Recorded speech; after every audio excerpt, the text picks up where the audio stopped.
So yesterday, we got some major updates surrounding Battlefield 2042. A big blog post went out earlier in the day from the development team, giving us the disappointing news that Season 1 for the game has been delayed until early summer 2022.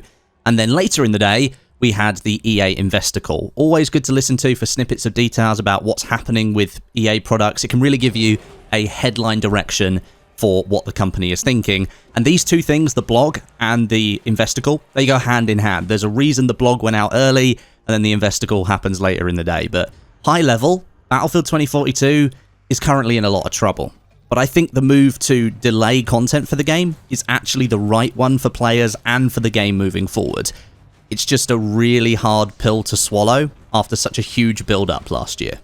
I think without any context, if you're going to delay an update to a video game or even the release of a video game to implement changes, fixes, and features that you think will make the game better, I don't think many people would argue with you saying that that's a good idea. Most people would say that's absolutely fine, but here you have to bring the context of Battlefield 2042 into the frame, and its player base as well.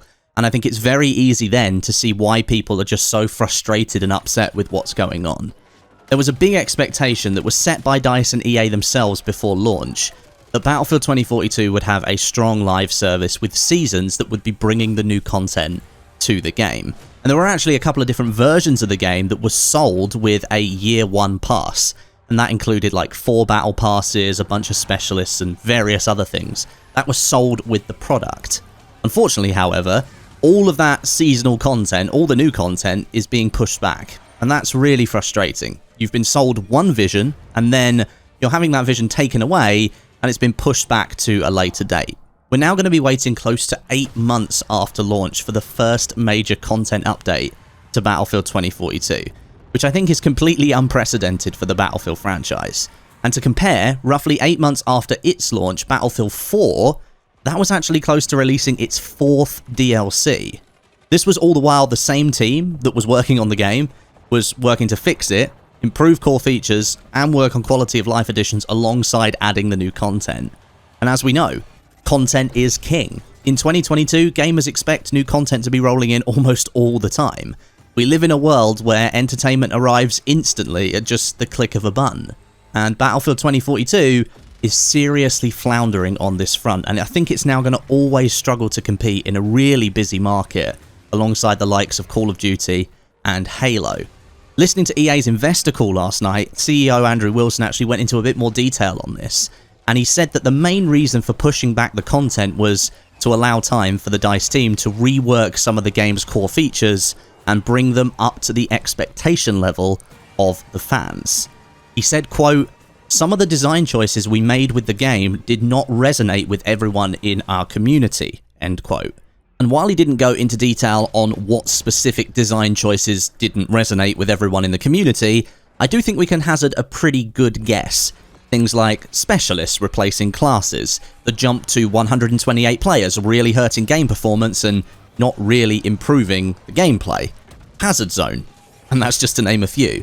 The core experience of the game, according to Wilson, will be evolved and improved, and the team needs time to work with community feedback to change the game and reach those goals and transform it into something that the community actually wants to play.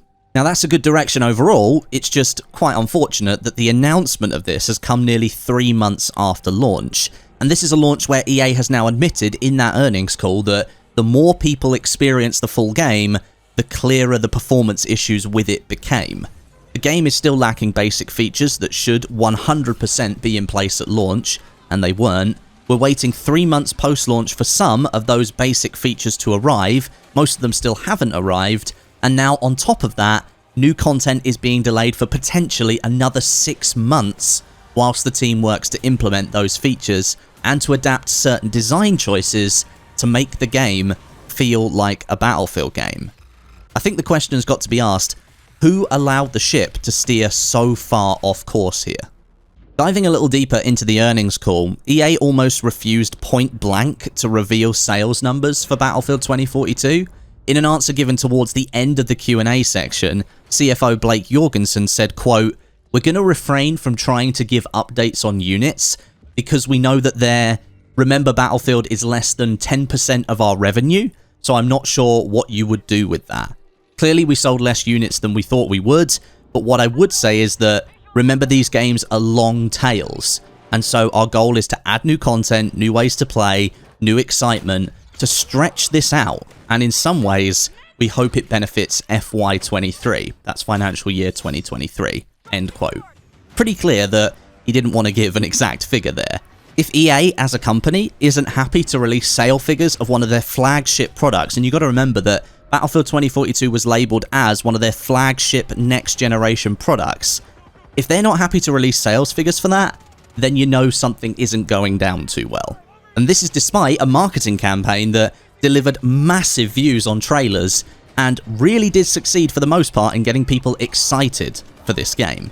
Perhaps the really rough open beta period turned a lot of people off of the product, and then at launch, maybe lots of people saw a game that wasn't really feature complete, that it was quite buggy, didn't have a huge amount of content. Perhaps that's what stopped people from buying into 2042. Something else that really caught my attention from the earnings call, CEO Andrew Wilson made a very odd statement. I'm just going to read it to you because it sounded like he was trying to frame what he was saying as a positive, but I think it really exposes a reoccurring problem with Battlefield as a franchise and DICE as a studio. He said, "Our focus right now is to go back in and make sure we get things right. And as much as I hate to admit it, DICE is a studio that has been able to do this a number of times now and really go back in, rebuild the core, and re-engage the community. As long as we do that in conjunction with the community, that's what the studio is so great at doing." End quote. Okay, so the CEO of EA just said that DICE, the studio that created Battlefield as a franchise, has had to go back a number of times across their games they've made, rebuild core features, re-engage the community after periods of time where they got things wrong, and that they do it in conjunction with the community. The AAA studio needs the community that plays their game to tell them what to do. DICE needs the players to tell them how to fix the Battlefield games that they pioneered and created. Surely you'd want the team behind the game to have a clear vision, to understand the player base, and build a product that resonates with them.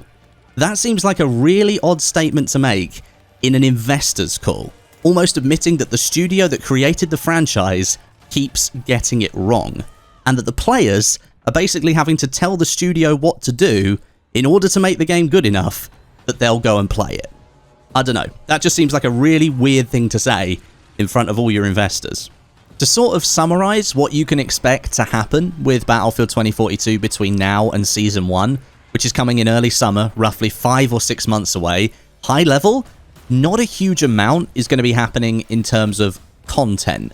I'm not sure what's going to happen with those weekly missions that have been happening at the moment. Perhaps those will get extended and there will be one each week up until the beginning of Season 1.